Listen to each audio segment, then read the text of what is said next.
Bonjour les amis, on repart à la suite de cet évangile de Luc, toujours au chapitre 4 pour les versets 34 à 44, parce qu'en effet, comme nous sommes pendant l'été, l'Église doit penser que vous êtes en vacances sur la plage et que donc vous avez loupé la journée d'hier.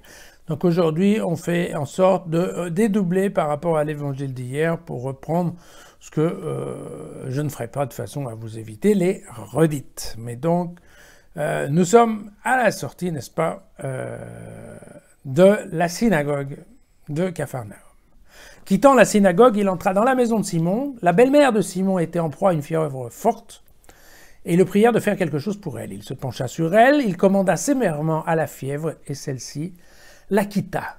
En se levant aussitôt, elle se mit à les servir. Voilà, au coucher du soleil, tous ceux qui avaient des malades de toutes sortes les lui amenèrent et lui, imposant les mains à chacun d'eux, les guérissait. Des démons aussi sortaient d'un grand nombre en criant « Tu es le Fils de Dieu ». Alors, leur commandant sévèrement, il ne leur permettait pas de parler parce qu'ils savaient qu'il était le Christ. Quand il fit jour, il sortit et se rendit dans un lieu désert. Les foules le recherchaient, puis l'ayant rejoint, elles voulaient le retenir de peur qu'il ne s'éloignât d'eux. Mais il leur dit, aux autres villes aussi, il me faut annoncer la bonne nouvelle du règne de Dieu, car c'est pour cela que j'ai été envoyé. Et il prêchait dans les synagogues de la Judée. Voilà. Donc là, très clairement, on comprend bien que Luc fait pas forcément la distinction entre la maladie et l'habitation par le démon. Hein. Très clairement, vous voyez bien que là, dans ce cas-là, il parle à la fièvre, comme s'il parlait à un démon dans le corps de la belle-mère de Simon. Voilà.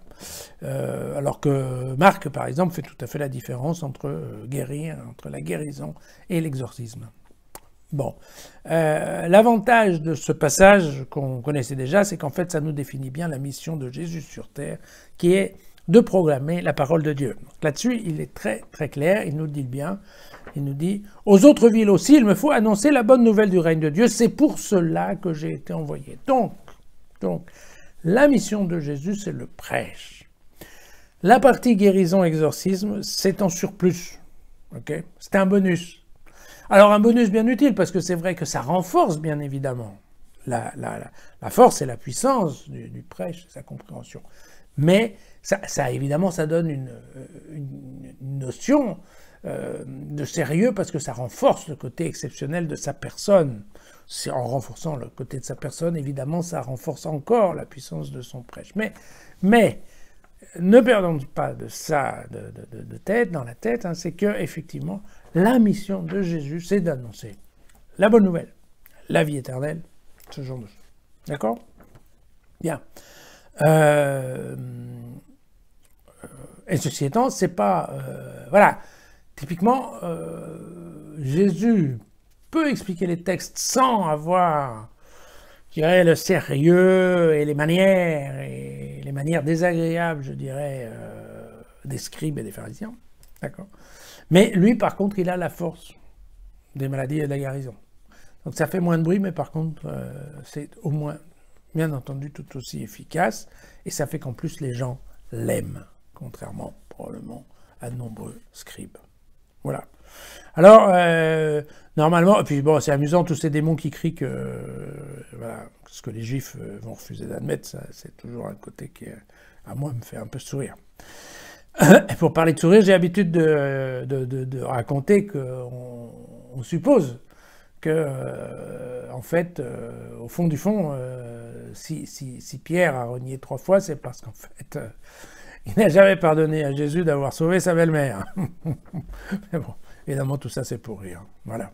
Voilà, vous pouvez retrouver tous ces textes de l'été, parce que celui-là, c'est le dernier du mois d'août. Un mois d'août dans lequel il a fait bien chaud.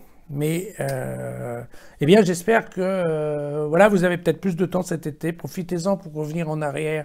Relisez les textes qui sont dans jesusfacile.com. Revoyez les vidéos si vous pensez que c'est utile. Mais, voilà, bon, bah, profitez de ces temps d'été pour penser un tout petit peu à cette partie spirituelle de notre vie. Et je vais réitérer mon conseil qui est soyons lucides, soyons lucides. Prenons pas tout comme étant vrai, ne prenons pas tout comme étant certain. Sachons qu'il y a des parties plus ou moins obscures dans les textes et n'ayons pas envie de tout comprendre, de tout savoir, de tout intégrer en 2 minutes, c'est pas comme ça que ça se passe.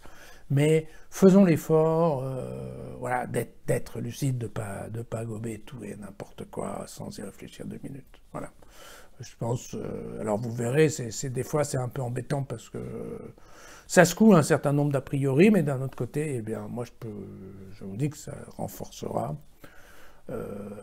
votre foi.